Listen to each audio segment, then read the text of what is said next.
So welcome all of you. आज हम लोग लॉज ऑफ मोशन के बारे में जानेंगे कि लॉज ऑफ मोशन जो आपने बहुत सुन रखा है न्यूटन्स लॉज ऑफ मोशन के बारे में, और उनका डेवलपमेंट कैसे हुआ। पर्टिकुलरली जो न्यूटन के 3 लॉज हैं, फेमस लॉज हैं, वो कैसे आए। उसमें भी सेकेंड लॉ जो काफ़ी इंपॉर्टेंट है वो कहाँ से आया। उससे भी बड़ी चीज़ ये है कि लॉज ऑफ मोशन से पहले कौन कौन सी जर्नी है जिसको फॉलो करते हुए हम यहाँ तक पहुँचे हैं। और फर्स्ट लॉ ऑफ मोशन जो सबसे ज़्यादा ज़रूरी है, अगर वो डेवलप नहीं हुआ होता तो ना सेकेंड लॉ होता हमारे पास, ना ही फेमस जो ग्रेविटेशनल लॉ है वो भी नहीं होता। क्योंकि लोग जो थे उनको मोशन एक पजल की तरह लग रही थी, वो मोशन को डिफाइन नहीं कर पा रहे थे। यानी पिछले 2000 साल में, आप न्यूटन से पहले जो लोग थे, करीब उनसे पहले 2000 साल से लोग इसके पीछे परेशान थे कि आखिर चीजें मूव कैसे करती हैं। उनके पीछे का मूवर वो डिफाइन नहीं कर पा रहे थे, क्योंकि उन्होंने एक चीज ये दिमाग में सोच रखी थी कि एक कोई चीज अगर मूव कर रही है then there must be a mover behind it. ठीक है, बगैर मूवर के कोई बॉडी मूव नहीं कर सकती। इसीलिए जब उनको कुछ नहीं समझ में आ रहा था तो कुछ लोग एंजल्स को ले आए। जब आप हिस्ट्री पढ़ेंगे तो उसमें देखेंगे कुछ लोग एंजल्स को उसके लिए रिस्पॉन्सिबल करार देते हैं कि एंजल्स थे जो उसको मूव करा रहे थे, जो हमें दिखते नहीं है। इसीलिए भगवान, कुछ लोगों ने कहा कि भगवान उनको मूव कराते हैं। तो इस तरह की अलग अलग थ्योरी लोगों को डिफाइन करनी पड़ी, जस्टिफाई करने के लिए कि कोई ना कोई मूवर है। अब होता क्या है कि ये क्यों ऐसा हो रहा था, क्यों इतने साल से लोग फंसे हुए थे, क्यों डिफाइन नहीं कर पा रहे थे मोशन के इस पजल को, क्यों सॉल्व नहीं कर पा रहे थे। उसके लिए एक रॉन्ग क्लू जिम्मेदार था। रॉन्ग क्लू क्या था? जैसे कभी कोई डिटेक्टिव होता है, कोई मर्डर सॉल्व कर रहा होता है, मर्डर मिस्ट्री को, तो वो अगर किसी गलत क्लू पे पहुंच गया, पहले ही उसका जो थिंकिंग है या वो गलत क्लू पे चली गई, तो फिर वहां से फिर वो जितने भी क्लू पे जाएगा कभी भी सही रिजल्ट पे नहीं पहुंचेगा, गलत जगह ही पहुंचेगा। तो पहला जो क्लू होता है वो बहुत इंपॉर्टेंट होता है किसी भी इस तरह के पजल को सॉल्व करने के लिए। ठीक है, तो यहाँ पे रॉन्ग क्लू क्या था जिसपे लोग फंसे हुए थे? वो ये था कि अगर कोई ऑब्जेक्ट मूव कर रहा है, यानी उसके पास वेलोसिटी है अगर, तो वो वेलोसिटी तभी हो सकती है जब उसके पीछे कोई ना कोई फोर्स हो। यानी वेलोसिटी तभी हो सकती है बॉडी के पास जब उसके पीछे कोई ना कोई फोर्स हो।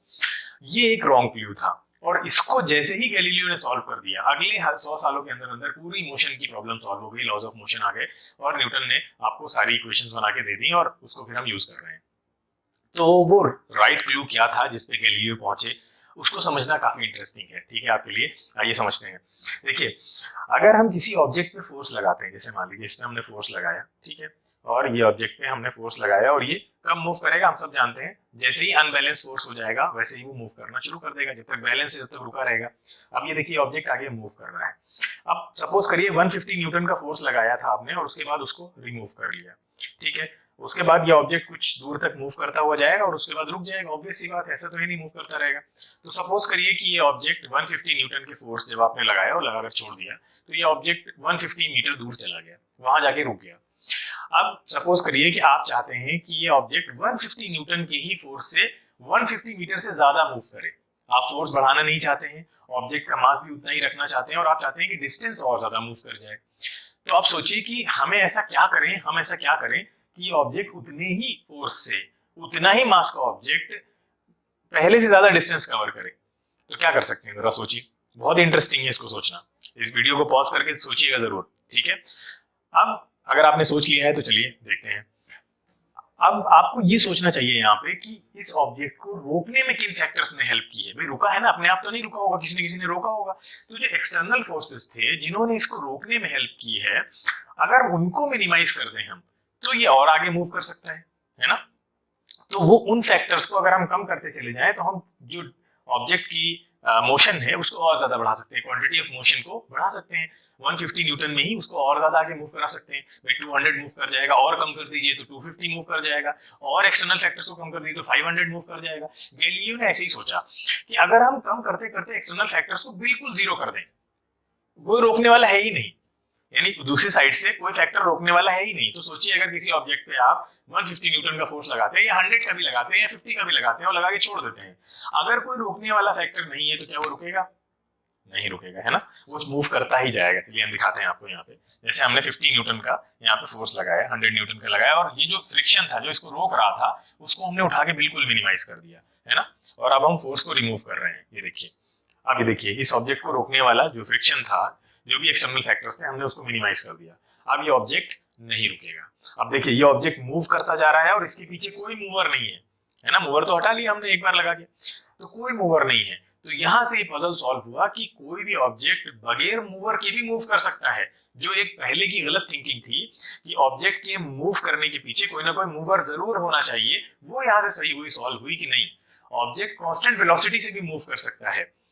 ठीक है, यानी अगर कोई ऑब्जेक्ट लगातार मूव कर रहा है तो उसके पीछे कोई मूवर होना जरूरी नहीं है। जैसे कि कोई ऑब्जेक्ट रुका हुआ है तो उसको रोके रखने के लिए कोई फोर्स की जरूरत नहीं है, उसकी नेचुरल स्टेट है। ऐसे ही स्टेट ऑफ मोशन भी उसकी एक नेचुरल स्टेट है अगर वो कांस्टेंट वेलोसिटी से मूव करता रहे।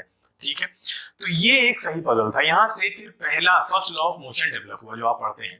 ठीक है, अगर कोई ऑब्जेक्ट मूव कर रहा है तो वो मूव करता रहेगा, अगर कोई ऑब्जेक्ट स्टेट ऑफ रेस्ट में है तो वो स्टेट ऑफ रेस्ट में रहेगा, unless and until an external force applied on it. ठीक है, कोई एक्सटर्नल फोर्स लगाकर अगर उसको रोका ना जाए, ये रुके हुए ऑब्जेक्ट को चलाया ना जाए, तो वो दोनों अपनी ही ओरिजिनल स्टेट को मेंटेन करेंगे। यही तो फर्स्ट लॉ ऑफ मोशन था और यहीं से सारा पजल सॉल्व हो गया था, क्लियर हो गया था कि बॉडी ऑब्जेक्ट की जो नेचुरल स्टेट है वो सिर्फ स्टेट ऑफ रेस्ट नहीं है बल्कि स्टेट ऑफ मोशन भी है। वो कांस्टेंट वेलोसिटी से मूव कर सकता है बगैर किसी एक्सटर्नल फोर्स के, लगातार उस पर कोई एक्सटर्नल फोर्स लगाने की जरूरत नहीं है। तो ये फर्स्ट लॉ ऑफ मोशन था यहाँ से, जिसको हम लॉ ऑफ इनर्शिया भी कहते हैं, है ना। अब यहां से सेकंड लॉ ऑफ मोशन बना कि अगर हम इस ऑब्जेक्ट पे फिर अगर कोई फोर्स लगाएंगे तो क्या होगा। तो अगर हम किसी इस ऑब्जेक्ट पे कोई फोर्स लगाएंगे तो आप देखिए, हम इसके बाद भी अगर इस ऑब्जेक्ट पे फोर्स लगा रहे हैं, अभी देखिए हम ऑब्जेक्ट पे कोई फोर्स नहीं लगा रहे थे तो ये कांस्टेंट वेलोसिटी से कांस्टेंट स्पीड से मूव कर रहा था। अब आपने इसके बाद भी इसके ऊपर अगर कोई फोर्स लगाया तो देखिए स्पीड चेंज हो रही है ना, लगातार स्पीड चेंज हो रही है और उसकी वजह से एक और फैक्टर आ गया, एक्सेलरेशन। मतलब क्या हुआ, मतलब ये था कि अगर ऑब्जेक्ट पे फोर्स लगातार लगाते रहेंगे, हम लगातार ऑब्जेक्ट पे फोर्स लगाया जाएगा तो उसकी वजह से उसकी स्पीड में चेंज आएगा। जैसे भी आपने देखा कि स्पीड में चेंज आ रहा था ऑब्जेक्ट की, ठीक है, तो उसकी स्पीड में क्या आएगा, चेंज आएगा। और वो स्पीड में चेंज जो होगा उसके लिए रिस्पॉन्सिबल कौन होगा, फोर्स। ठीक है, तो फोर्स क्या करता है, फोर्स किसी ऑब्जेक्ट को स्टेट ऑफ मोशन में रखने के लिए रिस्पॉन्सिबल नहीं है बल्कि उसकी स्पीड में चेंज लाने के लिए रिस्पॉन्सिबल है। ठीक है, कोई भी ऑब्जेक्ट के अंदर अगर फोर्स लगाया जा रहा है तो उसकी वेलोसिटी में चेंज मिलेगा हमें।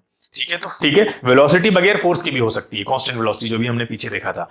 अगर फोर्स होगा तो चेंज इन वेलोसिटी होगी और चेंज इन वेलोसिटी को ही हम एक और टर्म से डिनोट करते हैं, एक और नाम हमने उसको दे रखा है और उसको हम क्या बोलते हैं, एक्सेलरेशन बोलते हैं। कि अगर हम लगातार फोर्स को इस ऑब्जेक्ट पे अगर हम फोर्स लगा रहे हैं, ये देखिए हमने फोर्स लगाया और ये ऑब्जेक्ट आगे मूव करना स्टार्ट कर चुका है, आगे मूव कर रहा है, हमें दिख रहा है स्पीड में चेंज हो रहा है ना।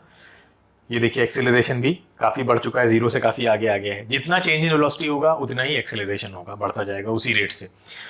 अब इस बॉक्स का अगर हम मास डबल कर देते हैं, ठीक है, जितना था पहले उतना कर देते हैं, तो अब देखिए आप, जैसे ही हमने मास को डबल किया एक्सेलरेशन कम हो गया।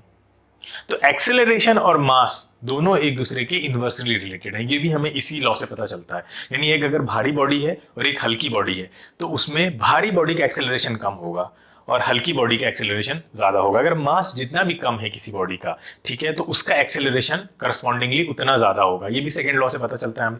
अभी हमने देखा कि मास हमने बढ़ा दिया, देखिए हम मास हम कम कर ले, देखिए एक्सेलरेशन बढ़ गया। ठीक है, मास आप बढ़ा दीजिए तो एक्सेलरेशन कॉन्सिक्वेंटली कम हो जाएगा।